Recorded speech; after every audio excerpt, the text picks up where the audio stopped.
സംസ്ഥാനത്ത് ഒരാൾക്ക് കൂടി അമീബിക് മസ്തിഷ്ക ജ്വരം ബാധിച്ചതായി സ്ഥിരീകരിച്ചു. കോഴിക്കോട് മെഡിക്കൽ കോളേജിൽ ചികിത്സയിൽ കഴിയുന്ന മലപ്പുറം ചേലാമ്പ്ര സ്വദേശി 47-കാരനാണ് രോഗം സ്ഥിരീകരിച്ചത്. കഴിഞ്ഞ 20 ദിവസമായി പനി ബാധിച്ച് മെഡിക്കൽ കോളേജിൽ ചികിത്സയിൽ കഴിഞ്ഞിരുന്ന ഇയാളുടെ സ്രവ സാമ്പിൾ ഇന്നലെ പരിശോധിച്ചതിന് പിന്നാലെയാണ് രോഗം സ്ഥിരീകരിച്ചത്. രോഗബാധയുടെ ഉറവിടം കണ്ടെത്താനുള്ള ശ്രമത്തിലാണ് ആരോഗ്യവകുപ്പ്. ഇയാൾ 1 മാസം മുൻപ് കണ്ണൂർ ജോലി ചെയ്തതായും റിപ്പോർട്ടുണ്ട്. രോഗം സ്ഥിരീകരിച്ച പ്രദേശത്തെ 80 വാർഡുകളിൽ ക്ലോറിനേഷൻ നടത്തിയതായി ആരോഗ്യവകുപ്പ് വ്യക്തമാക്കി.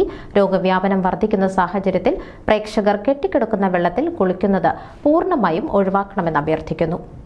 ഇത്തരത്തിൽ കെട്ടിക്കിടക്കുന്ന വെള്ളത്തിൽ കുളിച്ചിട്ടുള്ളവർ വിട്ടുമാറാത്ത പനി അനുഭവപ്പെട്ടാൽ അക്കാര്യം പരിശോധനയ്ക്കിടെ ഡോക്ടറെ അറിയിക്കാൻ മടി കാണിക്കരുത്. ഓർക്കുക, ചെറിയ അശ്രദ്ധയ്ക്ക് നാം ചിലപ്പോൾ വലിയ വില നൽകേണ്ടി വരും.